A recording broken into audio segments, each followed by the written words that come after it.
هلمند کې د ورزش امریت اړوند د کنفو فدراسون مسوولین وايي دوی د هیواد په کچه په هغه جوړ شویو سیالیو کې ګډون کړی و چې له مخې د افغانستان ملي لوبډلې ته لاره موندل کیږي.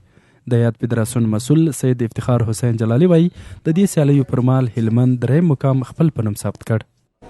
په ټیکنیک کې زه خپل اول سوم په ټول افغانستان کې د افغانستان د ملي ټیم مثبت مې ترلاسه کړ.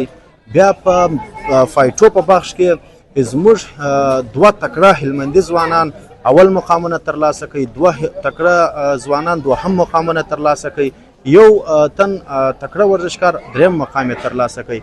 بیا د هیواد په سطحه یعنی د 10 ولایتو په سطحه یعنی په دغه مسابقاتو کې 10 ولایتونه ګډون کړي وو، په 10 ولایتو کې هلمند دریم مقام ترلاسه کوي.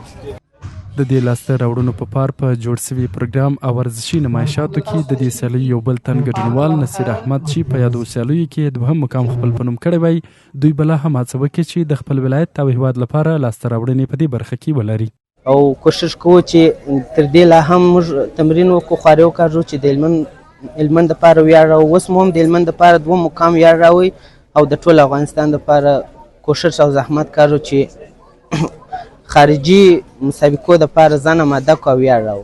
د هلمند ډېری اوسېدونکي چې له ډلې استاد حبیب الله زکي وایي د ورزش په برخه کې باید پر دغو لاسته راوړنو بسنه ونه سي او د دغو لوبغاړو هڅونه یې هم یو مهم ګام یاد کړ. د هلمند لپاره دغسې ډول لاسته راوړنې د پام وړ دي.